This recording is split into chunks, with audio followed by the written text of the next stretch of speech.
What's going on, guys? Welcome to a new video where this is a highly requested video by you guys. Unlike that meme that is going around that makes me laugh every single time I see it, you guys are always asking how I edit my photos, what I use to shoot my photos, so today I'm gonna finally tell you with a Lightroom tutorial. Now, my main camera is the Sony a7R III, and I do use Lightroom a majority of the time for that editing. I do shoot in RAW and JPEG because I'm paranoid that one of them isn't going to work, but I do edit all of my RAW photos in Lightroom or sometimes just on my phone, but the majority of the time I do use Lightroom. But before I get into how I edit my photos, I wanna thank Clean My Mac for sponsoring this video. I have used Clean My Mac for the longest time, and it has actually saved my life and saved me from throwing my computer off a cliff when it is full and slow and not working. Between 4K video and shooting raw pictures, I just use so much storage on my computer. And even though this is the 4TB MacBook Pro, I go through that a lot and I'm constantly needing more space. So here we have the Clean My Mac X app. I've been using Clean My Mac 3 for the longest time, and I just recently upgraded to Clean My Mac X. Basically, this is what I do. I hit scan. And now it's gonna scan my computer for unnecessary files or things I don't need or just junk that has been collected in my computer. Not gonna lie, I shot this video before and I got rid of 200 gigs of files and my camera wasn't recording. So this is my second time around. It says in the cleanup it was able to get rid of 3 gigs of stuff that I didn't need. As you guys can see over here, you can do system junk, photo junk, mail attachment. There's so much unnecessary stuff in mail you probably don't need to the attachments, or you can scan your iTunes, trash bin. But most of the time I just do a smart scan and that's it.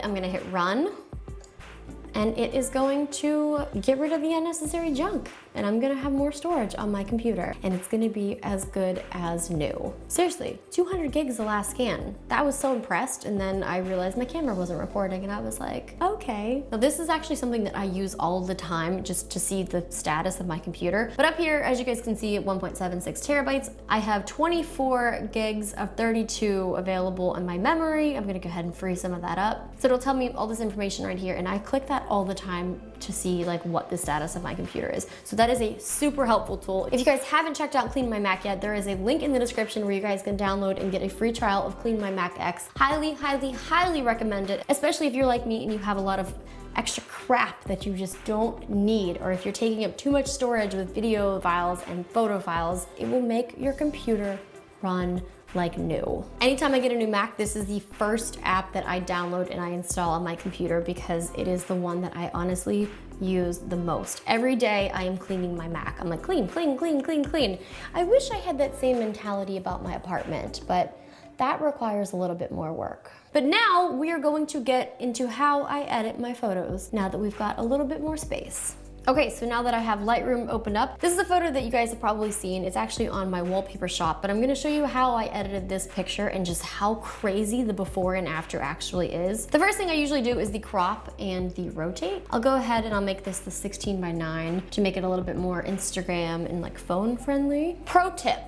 The auto button is your friend. I told someone before, like, yeah, like I open up Lightroom, I open up my picture and I hit auto, and they're like, you hit auto? I'm like, yes, I hit auto, because let me show you why.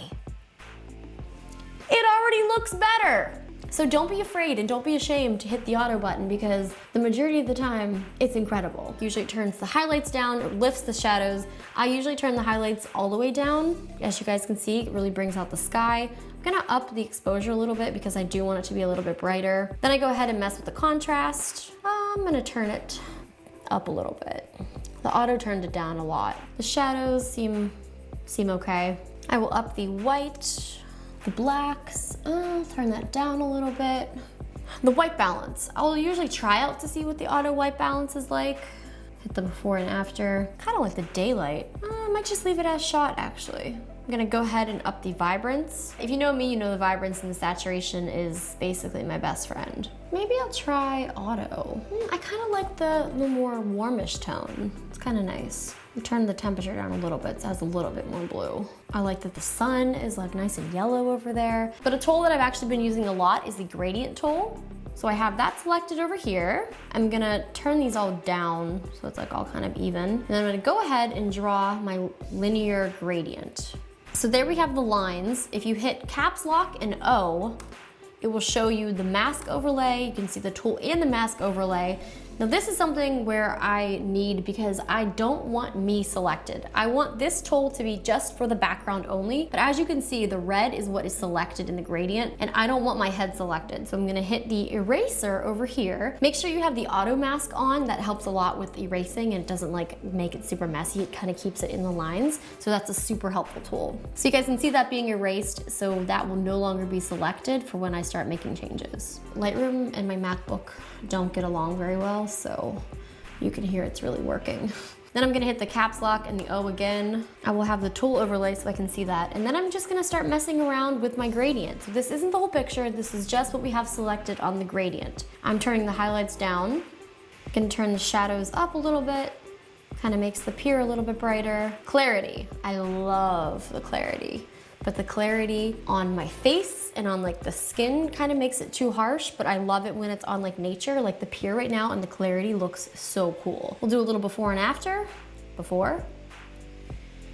After. It's already looking so great. I can adjust the temperature to see if I want to do anything with that, make it more blue, make it more yellow. I kind of like that as well. You can add a little magenta if you want to add some magenta.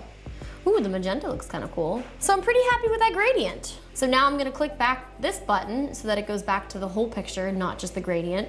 And I'm just gonna maybe play around with a little bit more, make it a little bit brighter, I think. Before and after, before, the after. Now, a lot of you guys did ask, do I edit everything individually or do I use presets? I do sometimes use presets. Not a lot of the time, because I feel like they're really, really dramatic, at least the ones that I have, but I do use the presets. So over here we have the natural, we've got the bright, and like these built-in presets are actually really incredible, but sometimes it's just too much for me. I love the matte look is so good. We've got these ones, the cool light. Sometimes I will use the, oh, that looks cool, the turquoise and red. And then I have these user presets that I've actually downloaded and purchased from different people on the internet, and I've installed them. It takes a long time to kind of go through a lot of them. So I'm like, I'm just gonna do it myself. All right, so here we have it opened in Photoshop. Normally I'd probably go over here and I would use the spot healing brush. They look cool, but they're not welcome in my photo. So a lot of times I do use Photoshop as well, just to get rid of these unwanted things. So you're gone, goodbye stranger. I remember that person walked right in front of me too, and I'm like, oh, excuse you. Oh, there's this mark, I sat in the sand, so I'm gonna Photoshop that, my butt.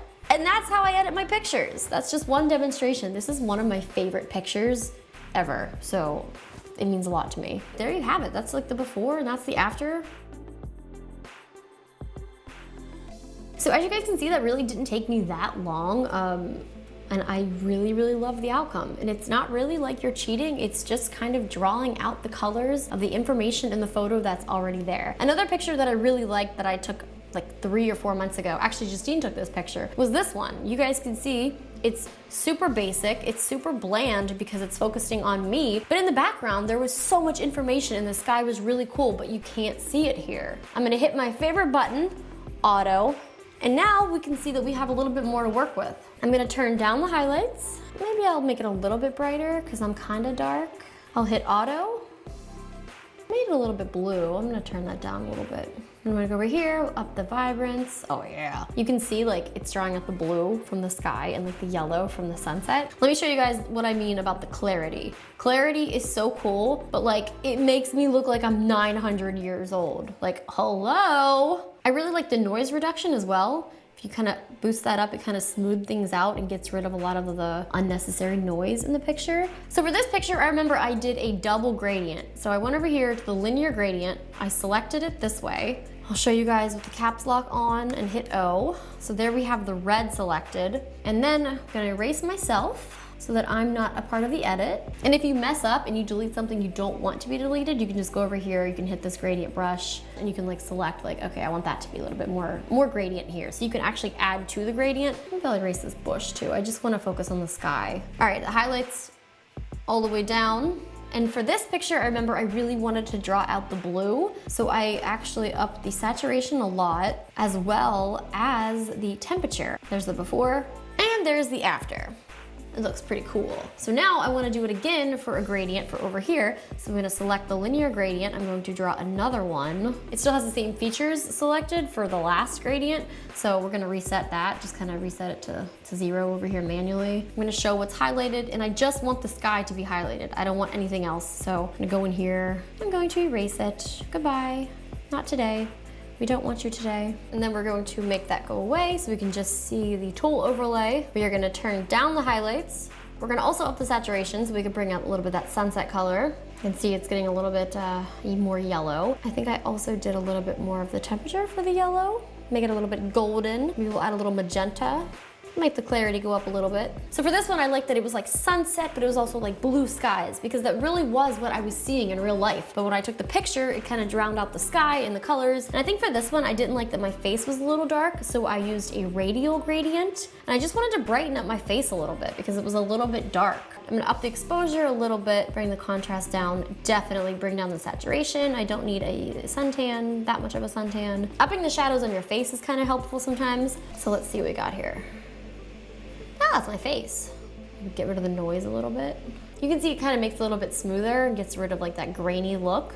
So the before, and there you have the after. There you guys have it. That's just a really quick way of how I edit my pictures using Lightroom. Like I said, it's nothing too extreme or too intense, but that's what I've been doing, and that's what I found that works best for me. I'm still learning, so if you guys have any tips and tricks, I would love to hear them in the comments. Thank you guys so much for watching, and thank you so much to Clean My Mac for sponsoring this video. Like I said, more information in the description if you want to download that and get a free trial of Clean My Mac X. Highly recommend it. Highly, highly, highly recommend it. Make sure you guys follow me on Instagram so you can see all of my pictures, and that's all I have for you guys today. I will see you again very soon.